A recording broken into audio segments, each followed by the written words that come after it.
वैसे साहब, बीजेपी खूब एक्सपेरिमेंट कर रही है, कभी जाटों को लेकर लिख रही है। अब ये कहा जा रहा है कि अखिलेश सिंह के खिलाफ बघेल को उतार रहे हैं, केंद्रीय मंत्री हैं, कल से वो चुनाव लड़ेंगे अखिलेश के खिलाफ। अब यही तो हम आपसे बता रहे हैं कि बाघेल समाज के बाघेल साहब नेता हैं। यादव बोलता है मुलायम सिंह यादव, योगी बाबा बोलते हैं। इससे सवाल किया गया हिंदुस्तान टाइम्स के बड़ी सीनियर जर्नलिस्ट से, कहा उन्होंने कहा कि हाँ मुझे उस पर फख्र है अपनी कास्ट के ऊपर। दिल्ली के मुख्यमंत्री बोलते हैं कि मुझे भी फख्र है अपनी कास्ट के ऊपर। मगर पूरे सवाल हमसे ही पूछते हैं आप इस बारे में, इनसे कोई नहीं पूछता। ये ध्रुवीकरण नहीं है। अगर आपको खाली मुल्लाजी नजर आते तो दाढ़ी वाला है, इसका भी जवाब है हमारे पास। आप पॉलिटिशियन है क्या? नहीं पॉलिटिशियन है, जर्नलिस्ट वाला ही सवाल मैं आपसे कर लेता हूँ। अभी अखिलेश यादव यहाँ पे हुए थे, एक पत्रकार के जो है उनसे 1-to-1 करना चाह रहा था, लेकिन उसके साथ मारपीट हुई थी। लेकिन आप बिल्कुल जनता के बीच बैठ करके आप सवालों के जवाब दे रहे हैं, इस बारे में क्या कहना है आपका अखिलेश के लिए? मेरे बारे में आपकी राय तब्दील हुई नहीं हुई? हो गई।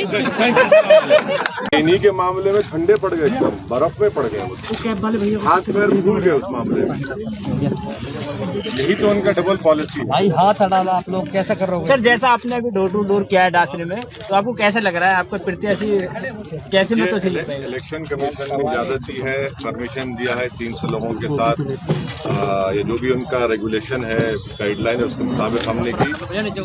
बहुत अच्छा जनता ने हमको बड़ी मोहब्बत से अपने आशीर्वाद से नवाजा है और मुझे यकीन है कि ये वोट में तब्दील होगा। अच्छा, आपको ऐसा नहीं लगता कि जिस तरह से आपने डोर टू डोर कैंपेन किया है कि आप कहीं कमल खिलाते हुए नजर आ रहे हैं? आप कहीं कमल खिलाते हुए नजर आ रहे हैं, जिससे आपने डोर टू डोर कैंपेन किया है, आपके साथ में भारी भीड़ भी थी, तो कहीं ना कहीं ये कमल खिलता हुआ नजर आ रहा है। साइकिल को नुकसान है इस चीज से। आपकी आंख कमजोर है तो मैं क्या कर सकता हूँ?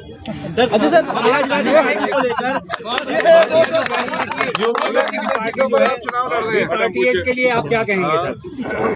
उत्तर प्रदेश में ये कह रही है कि ओवैसी जो पार्टी है वो बी पार्टी है, कहीं ना कहीं जो है बीजेपी पार्टी को सपोर्ट कर रही है। अभी हमारी तरक्की हो चुकी है, A+ हो चुके हैं सर। A+ हो चुके हैं। उत्तर प्रदेश में कितनी सीटों पर अच्छा, एक मिनट। हमारे ही घर में शादी में मोदी जी आए थे, तो सब लोग गिर रहे थे फोटो लेने के लिए। हमने ही पार्लियामेंट में खड़े होकर आशीर्वाद दिया उनको कि आप जीत जाइए 2019 का चुनाव। फिर 2014 का चुनाव हमारी वजह से बीजेपी जीती, 17 का भी चुनाव हमारी वजह से जीती, 19 का भी हमारी वजह जीती ना बीजेपी। उसका तो कोई लड़ ही नहीं रहा है ना इलेक्शन। आपने भागीदार विधानसभा में एक जगह है 84, उस जगह पे किस तरह की मेहनत रहेगी? आपका डोर टू डोर कैंपेन वहाँ भी रहेगा? 84 प्रत्याशी है, इनका काम है। हम तो कोशिश कर रहे हैं, जहाँ हम जा सकते हैं जा रहे हैं। सर, भागीदारी मोर्चा बनाया गया, 5 मोर्चे में सब पार्टी शामिल हुई, उनकी तरफ से अभी कोई भी यहाँ नहीं दिखाई दे रहा, तो क्या ये केवल जन अधिकार पार्टी के लोग साथ हैं? अभी यहाँ कोई यहाँ पर है अभी सर एक पदाधिकारी का नाम गिनाए किसका? अगर यहाँ मौजूद है? इरफान भाई हैं, यहीं पे हैं। इरफान मिलना चाहेंगे आप? अभी सर प्रेस कॉन्फ्रेंस में कोई नहीं दिखाई दे रहा अरे है। भाई इरफान भाई है यहाँ पर। जन अधिकार पार्टी का जो इरफान इरशाद नाम है, सुनिए इरफान इरशाद नाम है, नंबर दे, बात करेंगे। नहीं, यहाँ पे अगर मौजूद है तो नाम बताइए। आप तो एग्जामिनर बने हुए हैं।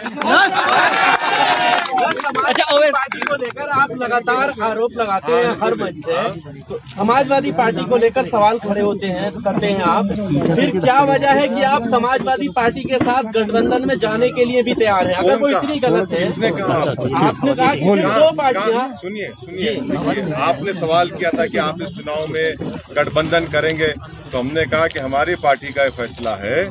ये आपको हम बात कर रहे हैं नवंबर में। हमने कहा कि हम कांग्रेस और बीजेपी को छोड़कर दूसरी पार्टी से हम लोग समझौता कर सकते हैं। एक कमल हो जाएगा। अब ना उनके तरफ से कोई बातचीत हुई, ना हमारे तरफ से हुई, तो किस्सा नहीं, लेकिन अगर वो इतनी गलत है तो फिर आप ऑप्शन क्यों छोड़ रहे थे उनके लिए? अब आपने सवाल किया था तो हमने उसका जवाब दिया। अब उन्होंने खुद हमको बुरा कह दिया। उन्होंने हम पे कहा कि हम पर इल्जाम लगते हैं, हम पे खुला लगता है। और फिर अच्छी बात ये हो गई कि उन्हीं के सहयोगी पार्टी के लीडर ने कह दिया कि अखिलेश ने 45% समाजवादी पार्टी के मुसलमानों का टिकट काट दिया है। उन्होंने कहा उनके, तो अब बहुत अच्छा है। अब तो समाजवादी के पार्टी में जो अल्पसंख्यक समाज के नेता है, हम उनसे अपील करेंगे कि क्या वो उनके कैदी बनकर रहेंगे या फिर वो हमेशा दरी बिछाएंगे और फिर नारे लगाते रहेंगे कि हमारी जवानी उस पर कुर्बान। अब तो बूढ़े भी बास तो बूढ़े भी हो चुके हैं, तो इसलिए इनका जो मानसिकता है अल्पसंख्यक समाज के सिलसिले में, वो सिर्फ इस्तेमाल करो और उनको छोड़ दो। वो हिस्सेदारी की बात नहीं करते, भागीदारी की बात नहीं करते, जो MIM पार्टी और भागीदारी परिवर्तन मोर्चा कर रहा है। दाल आपकी नहीं गली, समाजवादी के लिए सवाल चाहिए एक सवाल लगातार उठाया जा रहा है, मुस्लिम लीडरशिप को लेकर मुस्लिम लीडरशिप खत्म की जा रही है। मुसलमान जो लीडर है उनके टिकट काटे जा रहे हैं। जब जो मुस्लिम लीडर है उनके टिकट काटे जा रहे हैं, क्या आपके उन लीडर से बात हो रही है? क्या वो मुस्लिम लीडर MIM? नहीं, हमारी उनसे बात नहीं सुना। अब्दुल्ला आजम आरोप 203 सीटें कैसे जीतेंगे? हम अब्दुल्ला आजम साहब और आजम खान साहब के लिए दुआगो हैं कि अल्लाह सुब्हानहू व तआला जो मुश्किलात में है, तकालीफ में, अल्लाह उनको उससे राहत दे। एक मिनट। और हमारी दुआ ये भी है कि जौहर यूनिवर्सिटी फिर से खड़े हो। मैं देखिए, आप जैसा चाहेंगे तो हम नहीं बोलेंगे ना। कैसे जीतेंगे आप? ओवैसी साहब 203 सीटें कैसे जीतेंगे? हाँ,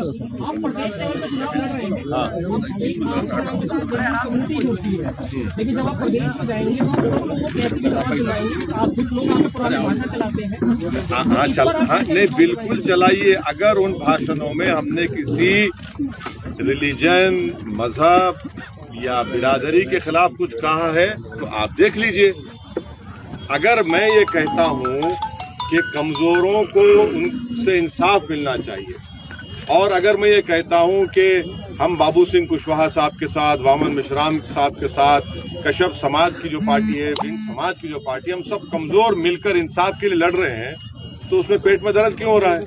203 सीटें कैसे जीतेंगे हाँ? आप? 203 सीटें कैसे? ये भागीदारी परिवर्तन मोर्चा है, और इसमें जो हमारी सीटें हैं बाबू सिंह कुशवाहा साहब की हैं, वामन मिश्राम साहब की, हम सब लोग मिलकर चुनाव लड़ रहे हैं।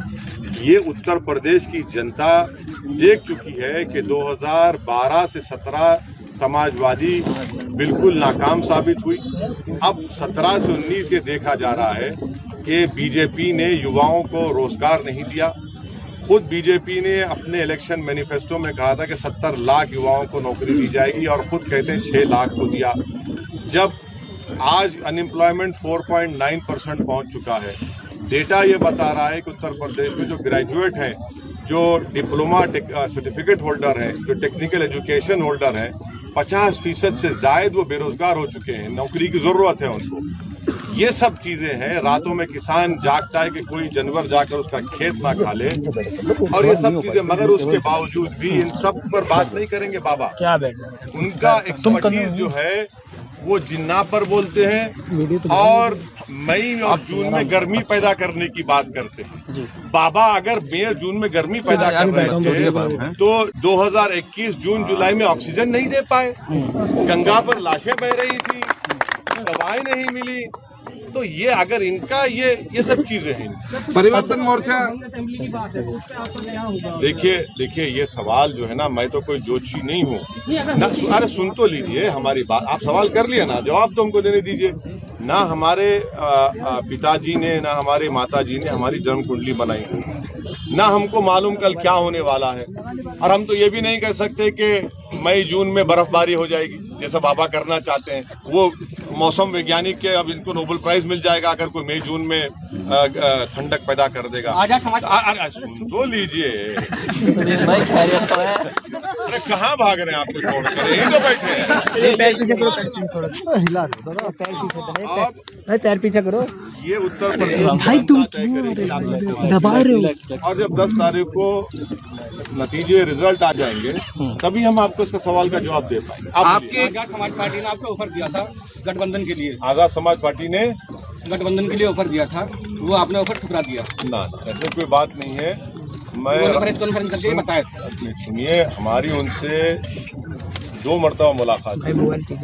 एक तो जनाब सुखपाल यादव साहब के घर पर हम मिले थे उनसे, उसके बाद भी हमारे मुलाकात हुई। तो देखिए, बातचीत जितना वो चाह रहे थे, हम चाह रहे थे, तो नतीजा खैर रिजल्ट नहीं निकला, मगर हम उनकी बड़ी इज्जत करते हैं और करते रहेंगे।